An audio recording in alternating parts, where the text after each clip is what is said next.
the Jimmy Bonds Podcast. Welcome, family. Welcome.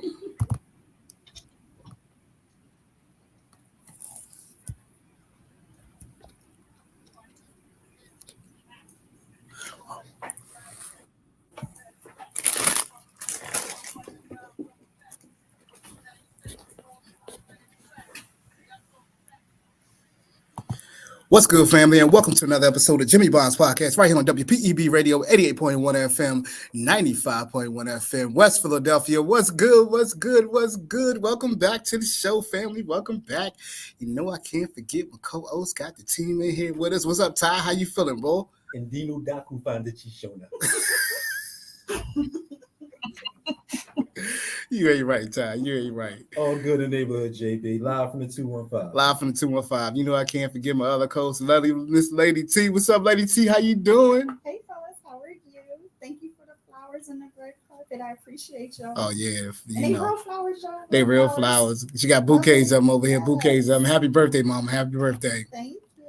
Remember, family, calls with your comments and your questions at 215-472-0881. Again, that's 215-472-0881. You can also email us at jimmybondspodcast@gmail.com. Again, it's jimmybondspodcast@gmail.com. It's JINNYBONDS podcast@gmail.com. Also, family, remember you can follow us on Instagram at Jimmy Bonds Podcast, on Twitter at Podcast Bonds, and make sure you join Jimmy Bond Podcast Facebook group. Let's continue to open the dialogue.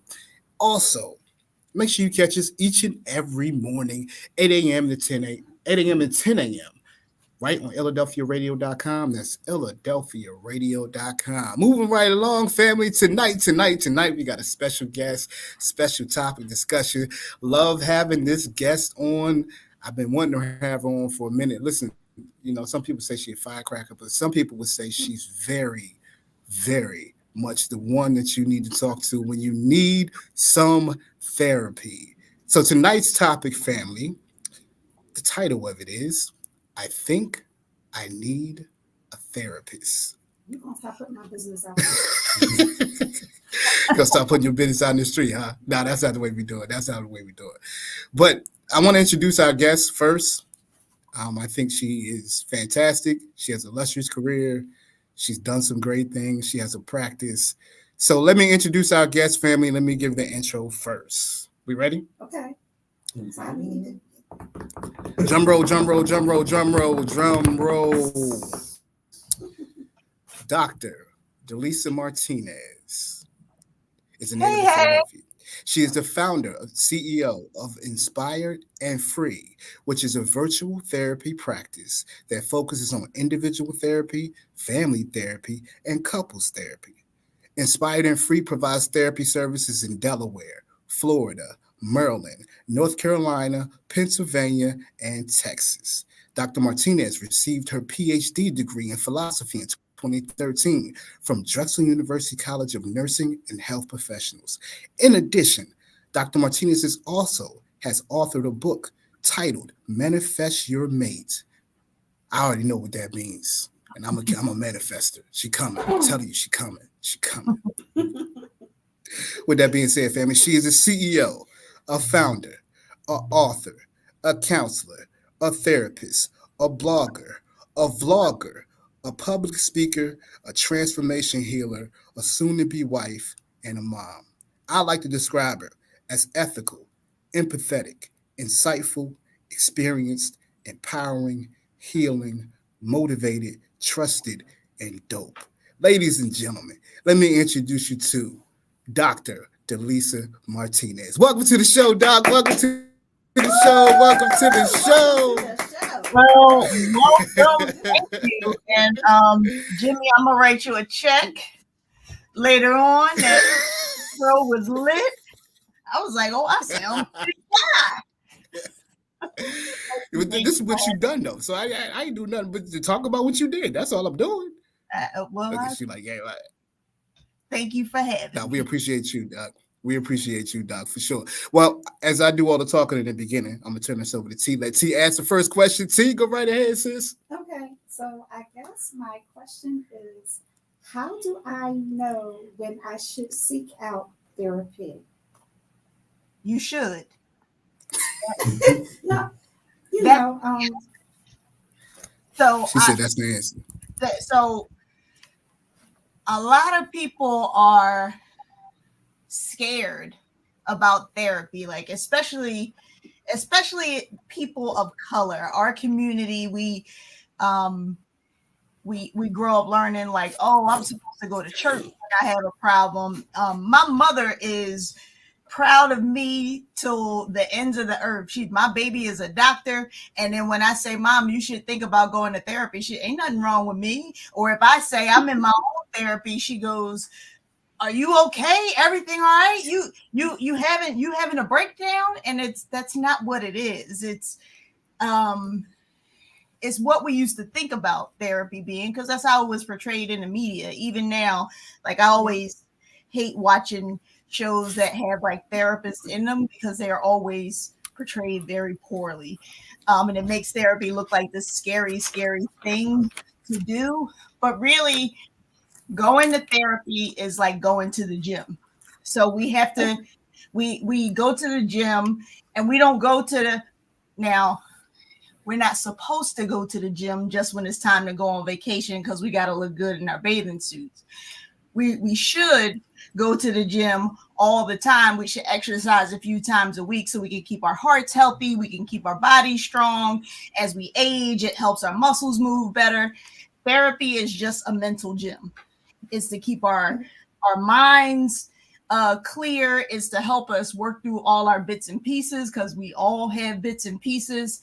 It's to help us to learn new tools. And then once we learn the tools, and a lot of times people go to therapy because there's something wrong. So once you deal and heal from that thing that's wrong, staying in therapy looks like continuing to unpack how you got into that situation in the first place, or and just keeping the tools. So it's keeping your heart and your spirit and your mental always, that muscle, like working properly.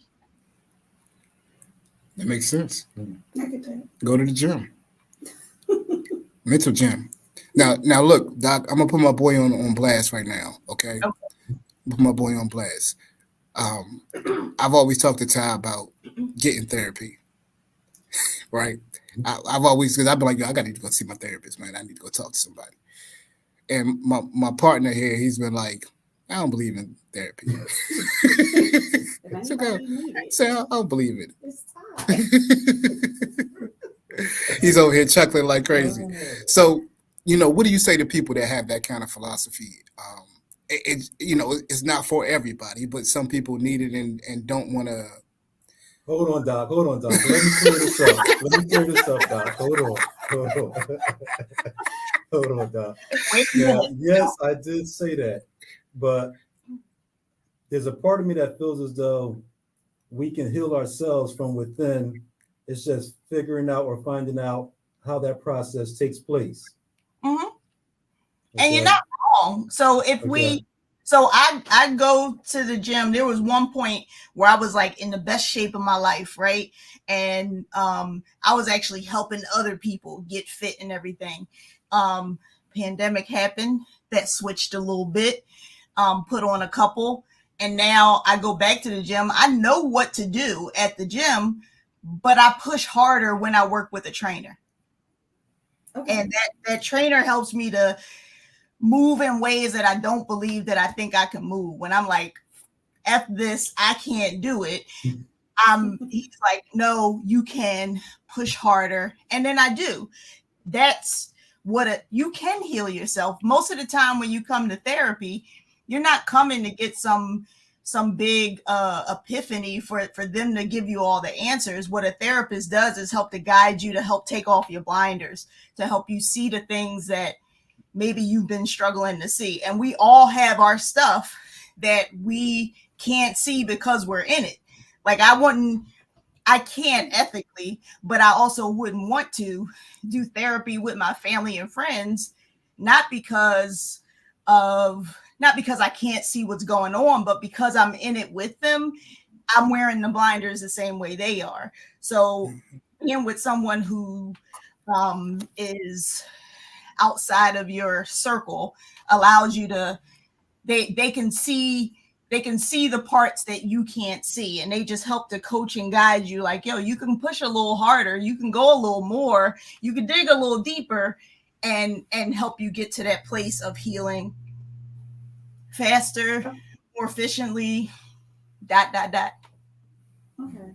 And I think that's the reason why I asked earlier that how does one know when they need therapy? Because I'm trying to figure out, do I need to sit on somebody's couch?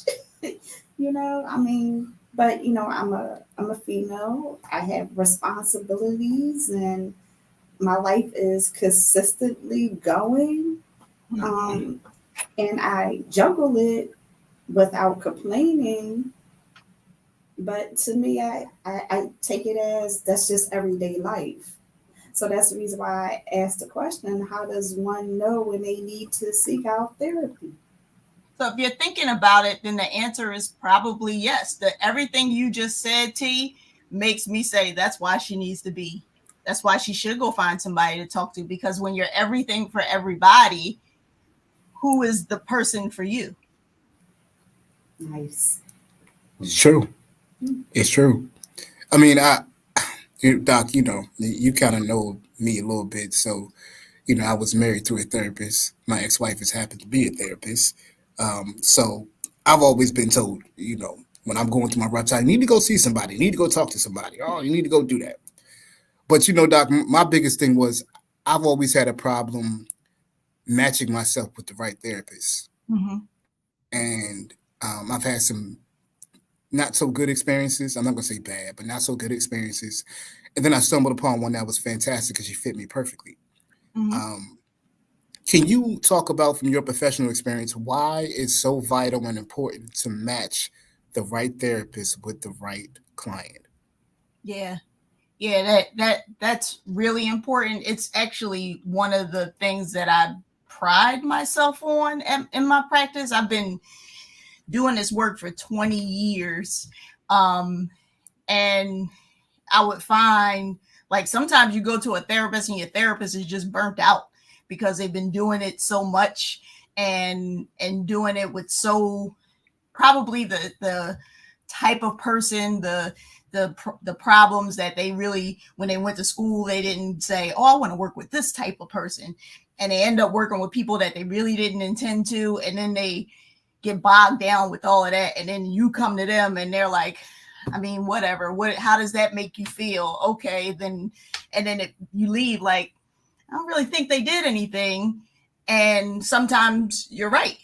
Sometimes that's real. So there's a lot of factors to finding somebody who's a fit for you. For some people, it's, I want somebody who looks like me. Yeah. A lot of our clients specifically will call and say, no, I absolutely want somebody who's Black, or somebody who speaks Spanish, or somebody who or I'm in the LGBTQ community. I want somebody who identifies that way.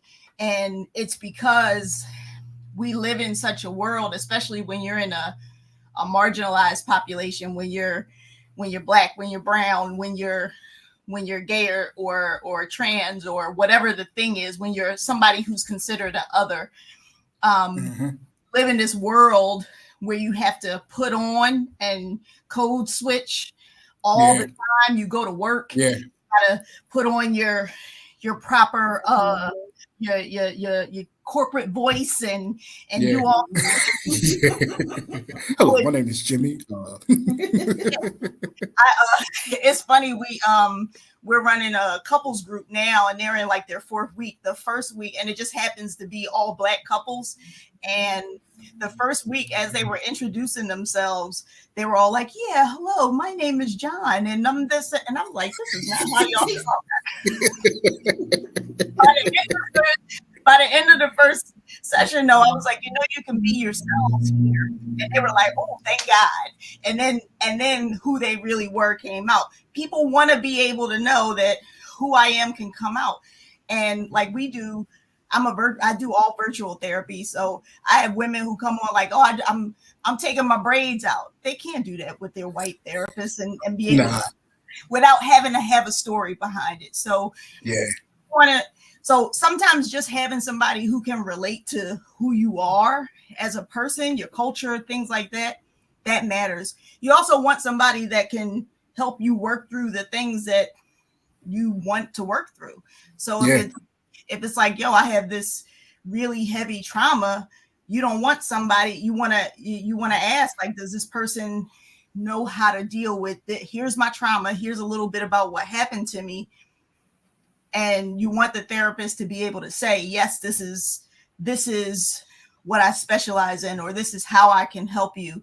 And it sounds like you got this going on, and this is what our work would look like. So it's okay to like interview therapists, to take your time and choose somebody to say, all right, let me try out a session with this one and see. And if it doesn't feel right, I can try it with somebody else. It's like almost like dating.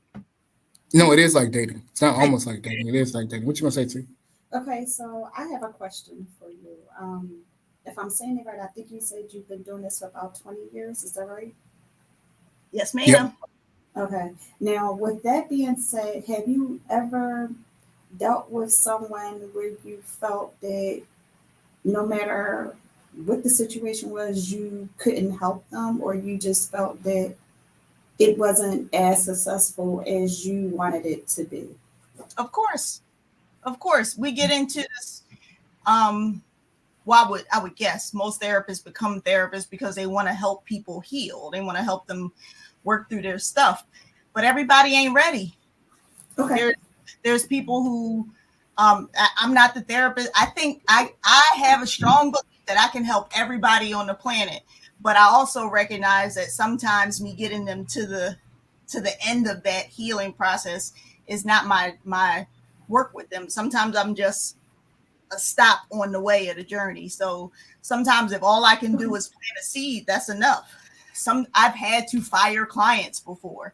It got to a place where like there's been like, all right, because therapy is one thing. You go in therapy and you meet with somebody for an hour every week. It's a whole lot of hours between that end of that session and the next time you meet. You got to do some work in there. And if you're not applying the work, we're going to talk about it. But after a while, sometimes it doesn't work. Sometimes that person is like, look, you're just not ready. Like, I think I've taken you as far as I can go, as far as we can go together. So maybe I need to refer you to somebody else, or maybe you just need to take a break or do a little more soul searching in this area. And then when you're ready, you come back. Sometimes they come back, sometimes they don't. I get that. It happens. It definitely happens. So what you got, Bo? Doc, I feel like Superman with 2 capes and I need a new pair of boots. It's stressful right now. It really is. Your virtual therapy. What are the benefits of doing virtual therapy as opposed to like how it used to be when people would go into an office and sit down and talk? You don't have to wear pants.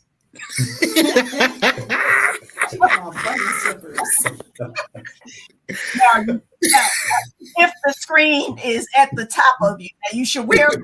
I don't need all that, but you get to be in the comfort of your own situation. So it's like I've done therapy in I used to do in-home therapy where I would go to people's houses and do it, and every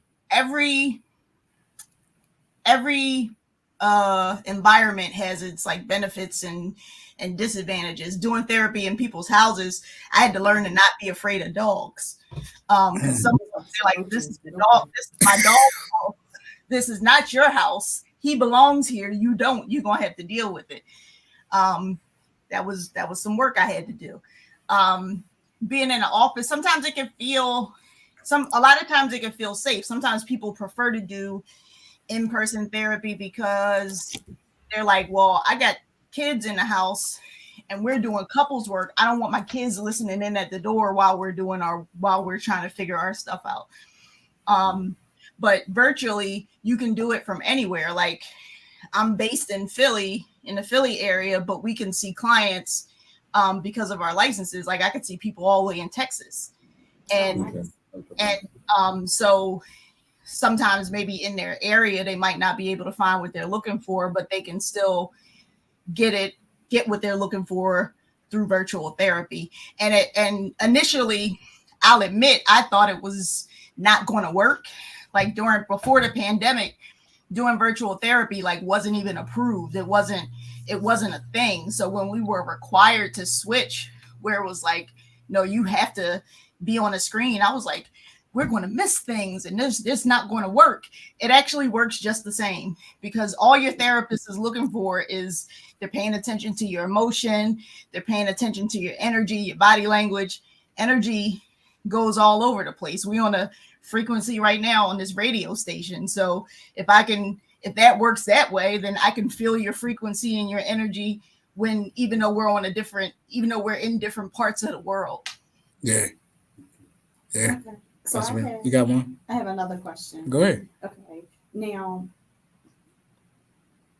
what do you think is a great age to start seeking therapy? Like, how young would you say is a good age for someone to seek therapy? Because I'm thinking in reference to kids. I think if you're seeking it on your own, I'm just saying, like, if you're a parent and you have a kid, you know what I mean? Like, how young is too young for your child to have sit down with a therapist? I think just as long as they can talk, Okay. It's okay. Now it looks different depending on their age. Therapy with itty bitties like 3 and 6 and 7 years old is usually more like play therapy. It always involves the parents, because generally it's like, all right, my kid is having these behaviors and I'm trying to figure out where it's come from, or they experience this hard thing and I'm trying to help them work through it. So it can be beneficial at a young age like that. Sometimes it's the kid is acting out, but the parent needs some work. And so that therapy is really helpful. As they get older, sometimes kids will tell you stuff. Like, kids know way more because of the internet and they're experiencing way more than we did when we were that young. And so they have questions and they want to be able to talk about it. So I don't think there is a age that's too young. If they can verbalize, like, I'm sad, I'm happy, I'm scared, I'm whatever, I think then if you feel like, you know what, maybe I should take them to somebody the same way you would take them to a pediatrician if they broke their ankle. You want to be sure that they get the help that they need. Doc, can you tell me this though? You know, the thing about therapy is that it's shift. There's a major shift going on now. A lot more people are seeking help. A lot more people are expressing their mental health struggles, in whatever creative capacity they may be doing it. But they're finding ways to try to find outlets to help their mental health. Mm-hmm. What would you say? Can you talk about the shift that you may have seen for the need of therapy, say pre versus post pandemic? I don't think the need for therapy shifted. I think, well, I'm lying. I think the need for therapy shifted in that we were all in this situation that nobody had ever experienced before. And we all collectively acknowledged, like, this is hard. I don't know what to do. So that part shifted. The part that didn't shift is that the part that shifted more was the acknowledgement, like, yo, I need some help. And people needed therapy. Like I said, 2020 was only 4 years ago. I've been doing this for 20 years. People needed it just as bad 16 years ago as they do now. But the openness, the willingness to say, like, yo, I'm struggling, I think that's what the pandemic shifted. It allowed us all the space to, like, we were all so vulnerable. We didn't have a choice but to be vulnerable together and to say, I'm not doing too well, and have somebody be able to say, Me Too, let's figure this out, became bigger. I can dig that. I definitely can. We're gonna take a quick break, but I wanted to ask this question beforehand.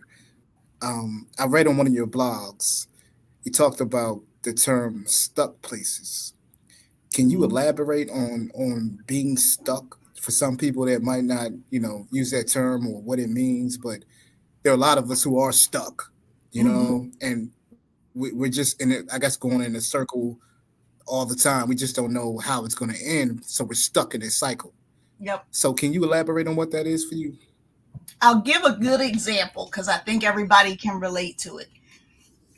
So everybody, and I know it's not you, but we all know somebody who, even though they're in new relationships, it seems like they're in the same relationship over and over. The person looks different, but it's like, didn't you date him before? Like, aren't you going through the same thing? Oh, you still dealing with that? Oh, it's not. Oh, it's a different person. So Yeah. That is probably like a very relatable way of thinking about being stuck. And it's not because you're a bad person or something's wrong. It's just we end up back in those same situations because we haven't dealt with the thing that stops us from seeking that out in the first place. Understandable. Ty, you got something before we go to break? I'll wait till we come back. Wait, you come back. You got a PSA? Yes. We do? Perfect. Well, listen, family, we're sitting here talking to our sister and the lovely Miss Dr. Dalesa Martinez, killing it, dropping bars, as they say, dropping the jewels. But listen, family, we're going to take a quick break. Remember, you can call us with your comments and your questions at 215-472-0881. Again, that's 215-472-0881. You can also email us at jimmybondspodcast@gmail.com. Again, it's jimmybondspodcast@gmail.com. It's JIMMYBONDS podcast@gmail.com. This family gonna take a quick break. We'll be right back. Brother Ty, take it away. All right. Read, baby, read. Story time and playgroup. Every Friday, 11 a.m. Join us every Friday for lap time with stories, songs, rhymes, and bounces. Stay after story time for playgroup. This program is for babies and their caregivers. Siblings are welcome. Blackwell Regional Library, 125 South 52nd Street, 19139. You can also reach them at 215-685-7422. Again, that's 215-685-7422. Or you can reach them at freelibrary.org/Blackwell. That is your PSA for the day. Back to the Jimmy Bonds podcast. Right back at it. Welcome back, family. Remember, you call us with your comments and questions at 215-472-0881. Again, it's 215-472-0881. You can also email us at jimmybondspodcast@gmail.com. Again, it's jimmybondspodcast@gmail.com. It's JIMMYBONDS podcast@gmail.com. And again, family, we're talking to Dr. Dalesa Martinez, dropping some bars, dropping some jewels. This episode is titled, Do I Need a Therapist? Do you need one? You probably do. You just think you don't. You're looking at me. Stop looking at me. Do you need a therapist? But really, man, I mean, my therapy journey has always been kind of, awkward. I've had trauma on top of trauma on top of trauma on top of trauma. And see, I'm different because, I always try to focus on the positive, no matter how negative a situation may be. Yeah, I'm the same way. I mean, people will tell you I'm ultra positive, right? But there's a certain thing about being positive that you may not deal with some of the negatives when being positive. You know what I'm saying? And my thing is, I don't want to get caught going down a rabbit hole with all of the things that's ever happened to me. So therefore, I just focus on the positive and I keep pushing and I focus on the positive. I think that if I focus on some of the things that have happened to me, I'll be hitting my head against a wall. Doc, what you think of that? What you think about what T just said? I think that's deep. And I think that's how a lot of people think. Like, if I just leave it leave the past in the past. It happened. It is what it is. And I acknowledge it and I've grown from it. I'm okay. I'm not hitting my head on the wall. I'm not going down the rabbit hole. So why should I even go back to that place? What are you scared of, T? You know what? In my head, I'm always going to scream middle child syndrome. I think any and everything that has ever happened to me, I'm going to scream middle child syndrome. And, and that's my safe word. And that's how I get to kind of put it on the shelf and walk away. Probably, Doc, what you think? especially with your siblings, because they go, "Oh, here she go again." But it's Exactly. there's nothing wrong with that. There's nothing wrong with being able to compartmentalize and say, like, I'm not going to allow this to affect me in the way that it does. And there's something to be said about not unpacking our stuff. Like I'd be willing to bet that stuff that you say, oh no, I don't, that doesn't affect me anymore. That when that middle child syndrome comes out, that there's something that's impacting you, something that's like hurtful, or it reminds you of some harmful thing that happened, or it might not even be like a super traumatic experience, but it's just like how you learn to relate to the world, and that it could be holding you back from the things that you want.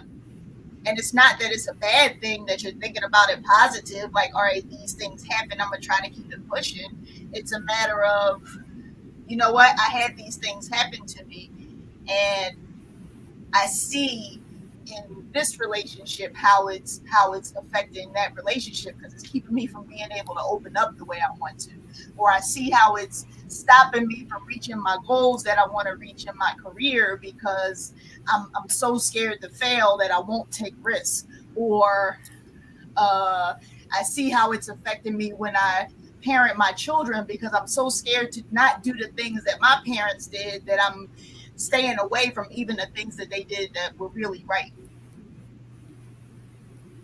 Okay. Makes sense. Yeah, makes sense.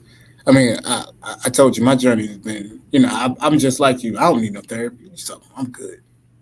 I'm great.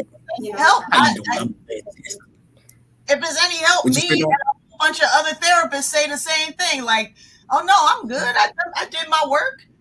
Like it's natural to say, especially like I said, when you're that person who usually is everything for everybody, you're the go-to person, you're the middle child, so you probably are the peacemaker in the family. There's all types of stuff going on that you're like, everybody always comes to me with everything. I must have the answers. I must have something, be doing something right, so I can handle my own stuff. And you're not wrong, but at some point it probably gets heavy, and you don't need, and we learn when we're in those roles to not even recognize how overwhelmed we are because we've never had an opportunity to be. Okay, I think you just explained the reason why I tend to drink wine. Kind of heavy on Fridays and Saturdays. So you get to put it away, you get to sit it down, you get to like, all right, I'm that's your decompressing. That's you. All right, I don't have to hold this anymore, or I'm not going to hold it. Here's my escape. And we all have them. I'm not going to. I'm never going to tell unless they're like have an addiction or something. Like drink the glass of wine. Do the thing that feels good, and also know that if that's the only outlet, maybe you need another one. Just maybe. I'm not saying that you do. Just maybe. What you gonna say? You got something to say? Say what you gonna say. Go ahead. Say what you gonna say. I said this one in my head since you asked, because I was trying not to say Get it out, girl. Get it out. This is the reason why chemistry class is so important. You see, you mix the biological chemistry. You know how your chemistry does with that wine. Yeah, I know. Why chemistry class is so important. It's vital. It really It's like we was talking about chemistry class last week. Now I'm not gonna let you talk about that because people gonna think there's something wrong with her. Might need the therapy. What you say, Ty? She might need the therapy. The way she was talking about that. What she was talking last week. We might need to make sure. Doc, go ahead and sign her up, Doc. Do your consultation because this one over here, we're gonna have to. We're a little worried about her just a little bit. But no, for real. I because one of the reasons I wanted to bring you on was we started our initiative about Black men's mental health and the importance of Black men getting the help that they need. Now, Brother Ty don't like using the word Black, so we'll African American or I understand, but our brothers have an issue a lot of times with seeking the help. Maybe it be due to pride, due to ego, due to I'm cool, I got it. You know what I mean? What would you say to our Black men about seeking the help that they desperately need in terms of just healing themselves through their trauma, through their journey? I think it's so we're in the world in the season of really like stamping and blaring out the term like toxic masculinity, and not that it's not a thing, but it's become such a common term that things that are traditionally deemed like masculine traits are pushed are deemed like negative. And so from a very young age, traditionally, not in every family of course, but little boys get taught to hold their emotions, that they're supposed to be the providers, they're supposed to be the protectors, they're supposed to take care of other people, especially if it's like a little boy who grows up in a house with like a single mom. You're the man of the house, you have to be strong, you have to be all these things. And women get these messages too, it's just in a different way. And I think T was kind of speaking to how women get those messages, like having to hold the space for everybody and having to be strong emotionally. But men don't get the opportunity, not in public at least, to be able to talk about the hurt, the vulnerable things, when things get hard, that just the pressures of being a Black man in this world, of having to do that code switching, of being afraid every time a cop you see the red and blue lights or whatever the thing is. Like there's so much fear that men, Black men specifically, men of color specifically, have to endure, that a lot of us have no clue, we have no experience with, because we aren't in that experience. And so there are lots and lots of outlets for women to be able to talk about those things. Like even women talking to their girlfriends, women talk so much more openly and vulnerably, and your girlfriends might know more about you in certain cases than your partner does. And but men are taught we don't get to deal with those things that way. We don't get to talk about the places that we hurt. We don't get to express our feelings, and they're just supposed to stuff them and hold them and deal with them, and then we wonder why they explode. Okay, so I have a question because and this is in reference to the men and the mental health and them seeking out therapy. And outside of them feeling ashamed, how financially affordable is therapy? That's a fair question. It's we pay for the things that are important to us.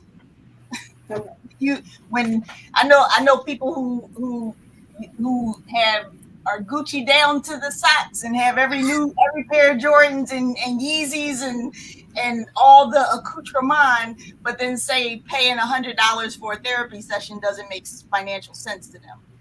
Okay. So it really is a matter of like making it a priority. In most cases, if you have if you have health insurance, your health insurance covers mental health. A lot of times, sometimes you have to pay a copay. Sometimes you might have a deductible where you have to pay a little bit out of pocket up front. But most now, what I will say is sometimes it's hard to find a therapist who fits, who also takes your insurance. But there's a lot of there's a lot of ways around all those things. Now, some therapy is really expensive. I've seen people pay $350 an hour for therapy, and even I'm like, whoo, that's steep.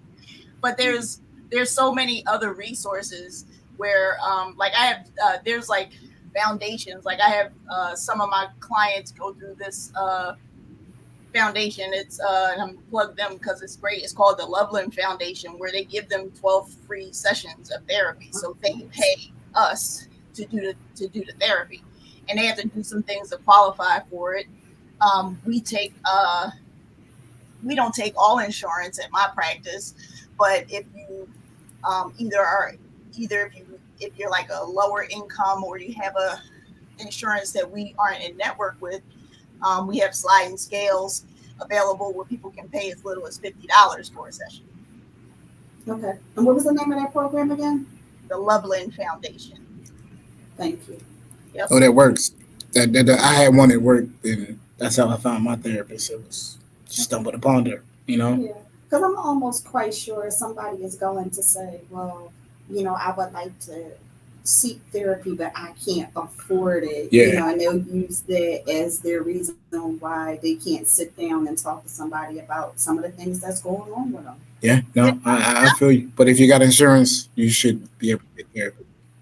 And I've had people call me and say, people actually pay you that much to do therapy? And I'm like, yeah, I'm actually on the, like, considering my experience. And I know that if you come to me or one of my therapists, you're going to get results. You're going to, if you do your part, you're going to get good results. You're going to have some healing. You're going to do well.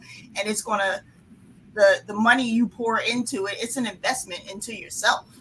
And so imagine if I said, pay $1,000 and you won't be in any toxic relationships again. Wouldn't it be worth it? Yeah, that's real. That's real. Doc, I'm gonna ask this question. You wrote in one of your blogs about not blocking yourself from who you are, the person that you strive to be. And within it, you were talking about pretty much that that we measure ourselves against other people. We have these expectations of ourselves, and we look at what everyone else is doing. We base our lives on what everyone else is doing. I mean, you consider social media, you probably serious. You got a habit of that. You know what I mean? What are some of the things, even just based on your blog from what I was reading, you gave some great points in it. You talked about just finding better things for yourself to appreciate who you are before you start reflecting on what everyone else is doing. Mm-hmm. What are some of your key aspects or points that you would tell someone about not measuring who they are to someone else? Well, one of the hardest questions is two really hard questions that seem like they shouldn't be hard, but they're like the hardest questions. Every session I start off with my clients and I say, what's going right? And I have people who I've had, who I've been seeing for years. And they go, I know you're going to ask me that. I don't know why I'm not prepared. And they really struggle with like that answer. Like if I ask you right now, Jimmy, what's going right? You want me to tell you? Yes. Want me to tell you? I'm single. I'm enjoying life. I got my team with me. We got a podcast. Nice. We just got some funding for our project. My son just turned 5. My daughter just got an award. There you go. And I woke up this morning. That's what's going right. Nice. And I love the Tia's in the background hyping you up like, yep, there you go. And that seemed, for you, that flowed. But you said, you've done some work, you feel positive, and you try to operate from that space. But so many people just operate from what's wrong. Like I even ask therapists, like, all right, what's going right? And they like, oh man, I don't know. I'm like, you help people, you get to help people heal for a living. So that should be one of the things that's going right. even when it feels heavy. The other question that I asked that seems like a really hard question, but is very simple, is what do you really want? And that question, no, hold up, okay. Doc. Hold up, Doc. Okay. If you could have just seen, Yeah, the light bulb came if on. it was like she had like an epiphany, a light bulb over her 75 head. watt light bulb. When you, Sai said 75 watts. When you said that, she looked up and was like, oh, that's it. That's what I've been thinking about. Mansion, a yacht, Maserati, cover sport. Yep. And so when you can answer that question, then we have a starting point. Then we can really figure out, like, all right, what's stopping you from getting there? And it's not what's happening. And then it's, well, other people are this age. And one of the things I hear a lot from women that are, when they hit like between 27 and 33, they start, I'm still single. I should be this place in my career by now. I'm supposed to be married. How I'm going to have babies.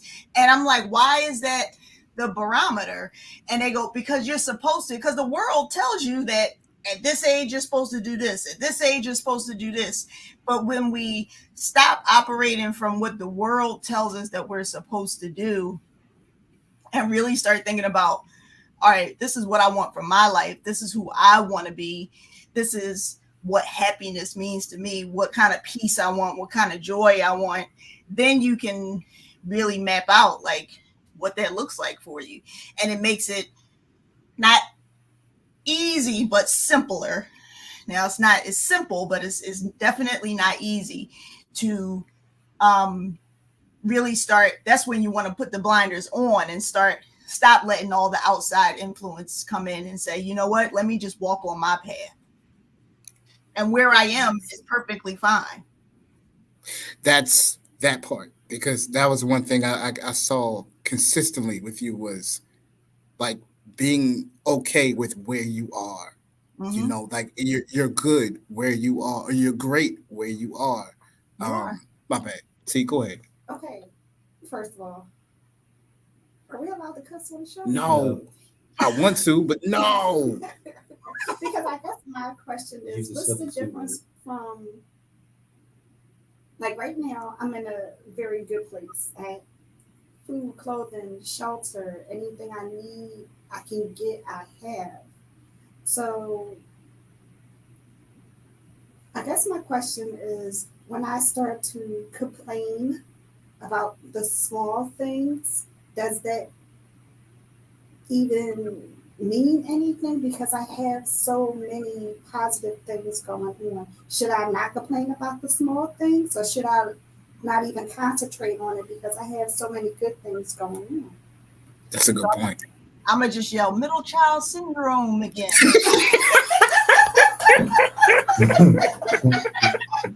It's all making sense now, T. It's all making sense. And and I'm playing with you. I'm joking. But we think about, we like, well, everything is going well. I'm doing okay. So many other people, because we compare this way too, so many other people want to be where I am and don't have what I have. Who am I to ask for more? Like, who are you not to? If it's your path, if it's who you are, if you believe, when you answer that question, what do I want? Because usually what comes with that is like, what am I even on this earth to do? And if you feel like what you're supposed to be doing is more, then you're probably right. And so, go ahead.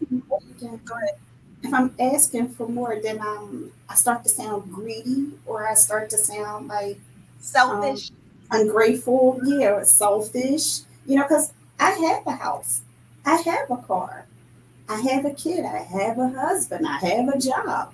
You know, who am I to complain or sit there and say that I want more? I should be happy with what I have, because some people don't have what I have. You should be happy with what you have, because it's where you should be happy with it, because it's where you are. You don't have to you don't have to feel like it's complaining because you want to do better. Okay.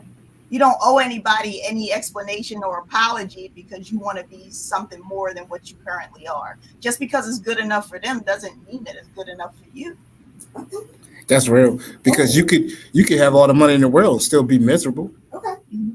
You know, you're allowed. I think from a spiritual standpoint, I'm very big on we are allowed to be on this earth abundantly. We're supposed to seek out everything that's for us, and that doesn't just mean material things, but the material things will manifest when we become the better versions of ourselves. They just show up. And it's because we're walking in our path. We're doing what we're supposed to do. We're focusing inward, doing our own work. And it takes us to a place where we start realizing how worthy we really are. And the things that we're worthy of just start to show up. That's real. I understand. Law Law of attraction. Yeah. I'm worthy for 3 wives, 6 cars, 3 houses. I'm just playing, Doc. I'm not serious. I'm just playing. The journey. I'm not. I wasn't serious about that, Doc. I wasn't serious at all.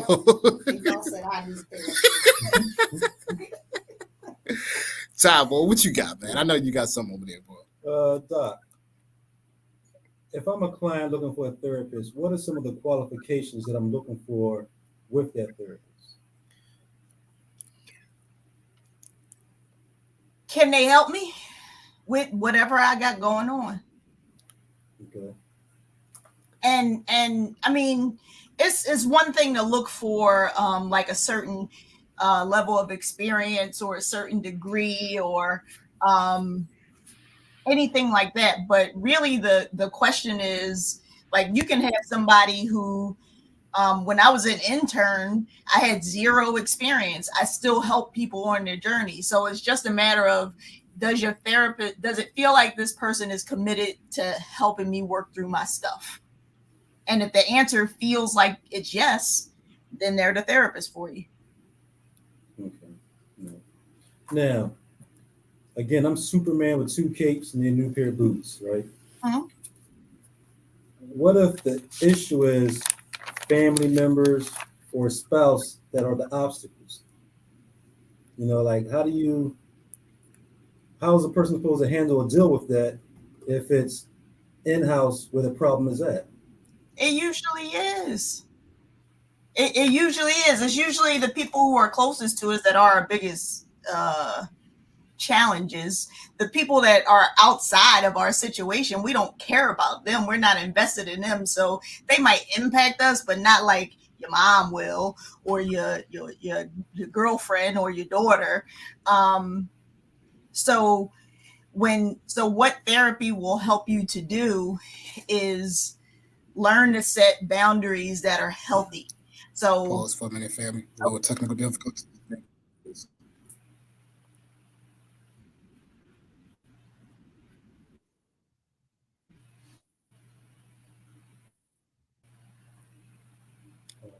It's coming back. Oh, technical difficulties. Is this the part where we start singing? Hey, Doc, can you hear me? I can hear you. Was I frozen? Oh, we lost it for a second. Yeah, we still rocking. Go ahead. Jingle. Perfect. Yeah, he was frozen for a minute. Now she's back. She's back, family. She's back. Go ahead, Doc. What were you saying? I was saying that what therapy can help you do is to learn how to set healthy boundaries, even with those people who you think you're not supposed to set boundaries with. Am I still here? Yeah. Yes. Okay. Okay. Now, what if they feel as though they don't have a problem? That's not on you to determine. That's not on you to work out. That's when you go to therapy for you. You're not going to therapy so that you can teach them how to be better. You're going to therapy so you can learn how to be better. So you can learn how to, that other person may never acknowledge the thing they did that hurt you. They may never change their ways or become somebody different. But what you'll learn how to do is to forgive anyway, to accept and love them where they are and not make it mean that there's something bad or wrong about yourself. Most people don't change unless they have to. If I could tell you, I have people in my family that I will probably always struggle with. And it's up to me to decide, like, am I going to divorce my family members? Probably not. Am I going to, and even if I wanted to, I couldn't anyway. Not like your blood ties. You can't get rid of them even if you wanted to. So I either decide, now if it's absolutely unhealthy, that's one thing. If they're causing you, if they're, if you're in a dangerous situation, then yes, you cut that off. But if it's just a matter of, I just want them to acknowledge these things, or I want to deal with it, I want them to deal with me or talk to me in a certain way, we might have to, when we make the decision and learn to accept, like, this is just who they are, and I know that they mean well, and I get to still love them and have a relationship with them, and it might not ever be. Sometimes we have to grieve the idea of the relationships that we wanted to have with our family members. And once we go through that grieving process, then we can really accept, like, all right, this is my dad. This is who he is. But I love him anyway. And I accept him where he is. I might not be able to go to him with the problems that I want to be able to go to him with, but I can still love him as my father. That's not easy to do, by the way. No, it's not. You talked about something too. It was keywords you said there. I thought we should jump on real quick. That word forgiveness. And why that word is kind of like, it's a healing word and it's also a painful word. And it's one of them words that I think a lot of people are just like, well, I'll forgive, but I won't forget. You know what I mean? And it's like they're not even letting go of those things because they're holding on to them. Yep. And, I mean, for me, I can attest to this. I've had to forgive some people who were very close to me in my life, just for my own healing. Whether they changed or they didn't change or they stayed the same, I had to forgive them for myself. Because if I didn't forgive them, then I wouldn't have got past that pain or that trauma or whatever that experience was. Yep. And, forgiveness goes a long way. It's not easy. Sometimes it's not healthy because you might forgive and be like, I just forgive you, get over it. But forgiving is a tough word. It's tough. It ain't easy. Doc, what you think? With that word forgiveness, what do you think of that? It is hard. Michael Beckwith says, when I forgive you, I forgive myself. So when I allow the space to, me forgiving you doesn't mean what you did was not wrong anymore. You still wronged me. You hurt me, you harmed me, whatever. But I am making the decision to forgive myself for allowing you to treat me that way. I'm forgiving myself for holding it for so long. I'm forgiving myself for letting it control me for so many years. And so when I can never speak to you again and still forgive you for the things that you've done and acknowledge your humanness and know that you probably came from a hurt place and that's why you hurt me. And I don't have to partake in that anymore. And now I get to let myself off the hook, give myself some grace for trying to stay in the place where I was just trying to get an apology for so long, where I just needed the justice, where I needed you to acknowledge it. Because if it never comes, do you never move on? Or do you decide that it's important? Like, no, I got to live my life. So it's time for me to let that go. That's real. T had her hand up like we was in class. It's like, teacher, I'm here. Here, teacher. So this is my question. If I forgive someone, doesn't that make me weak? No. It makes you extra strong. That's what I would think. I mean, because on their end, they be like, oh, she just forgave me. Oh, she kind of soft. Or if you forgive them in the sense that I forgive you and then I allow you to treat me the same way again, then I wouldn't even call that weakness. I would just call it you living in that you've probably been traumatized and you're living in that. But you're being vulnerable, which is what I think you're describing. If I forgive you, then it's me being vulnerable. Being vulnerable is a strength. It's not a weakness. It's something that people are pretty scared to do. And so being able to say, you did me dirty and I see you, I'm not going to let you go there again, but I'm going to forgive you because it's not even about the other person. Yeah. It's not at all. It's whether or not they acknowledge that you forgive them or any of that is not the important part. What's important is that you allow the space for it to let go. See? Maybe I just will never You ain't really understand the meaning behind forgiving somebody. And that's just me. And I guess that's something I'm going to have to work on personally. Because it feels like a power. It feels like you give up your power, but they have the power for you as long as you don't forgive them. So you call me Petty Patty, but I will hold a grudge. Do I need a therapist? do I need one? Maybe. Possibly. But we got to do a radio idea. You listen to WPEB Radio, 88.1 FM, 95.1 FM, West Philadelphia. So I'll take it away real quick, bro. All right. Adult Basic Literacy Classes. Mondays, 12 p.m. Made possible through the support of Comcast. Do you know an adult who wants to learn to read or write? We're offering free basic literacy courses for adults to help them improve their basic skills. For more information, call 215-868-8664 or email adultlearning@freelibrary.org. Lucian E. Blackwell Regional Library, located at 125 South 52nd Street, 19139. Their number is 215-685-7431. Again, that number is 215-685-7431. And that is your PSA for today. JB, back to you. My man, Tati, appreciate you, bro. Listen, man, Doc, let me ask you this question, right?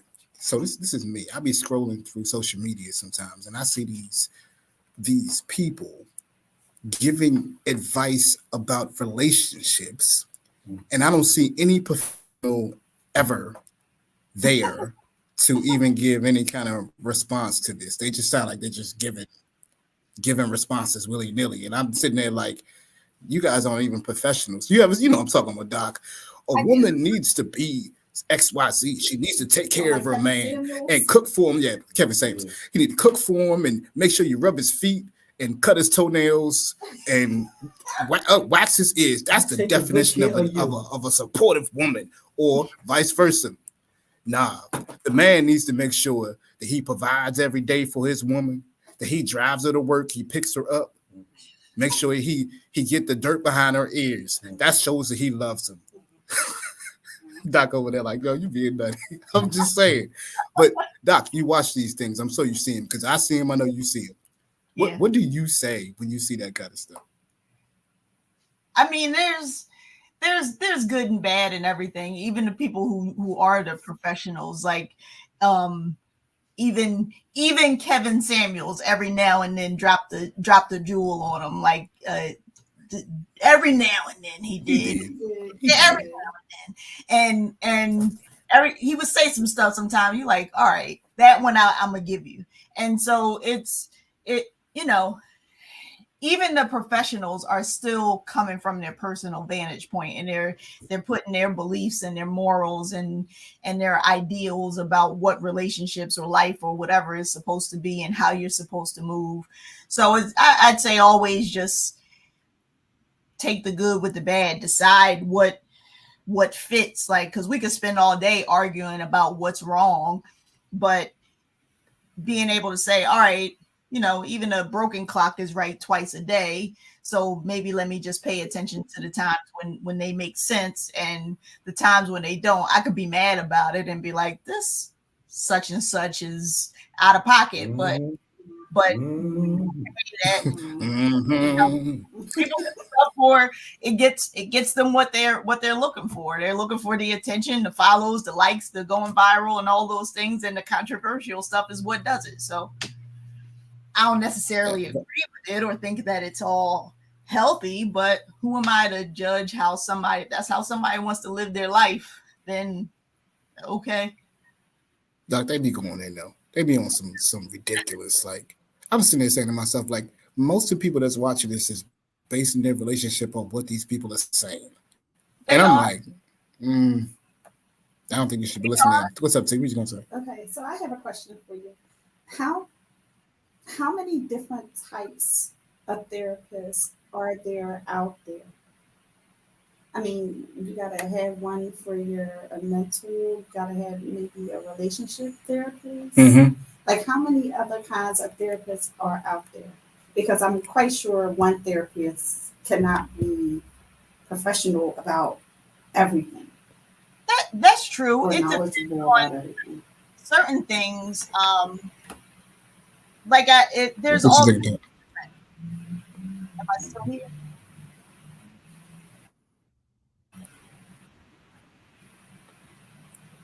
We're on Zoom, listeners. Hold on, family. We on StreamYard, and we got a short Wi-Fi. So excuse me, real quick. I want to make sure we get Doc with what she was saying. Doc, can you hear me? Yes. Okay. What were you saying? Okay, my question was, how many types of therapists are there out there? A whole lot, and there's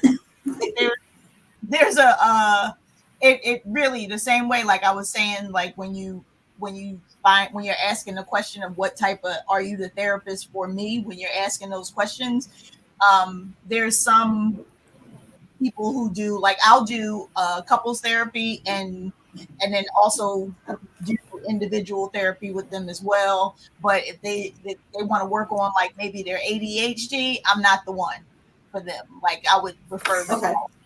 And not because of anything other than that, it's just not my specialty. So it's there's for every kind of problem that's out there, there's usually a therapist for it. Okay. Makes sense. Okay. Makes sense. Start making up stuff. Yeah. Start doing it. There you go. There you go.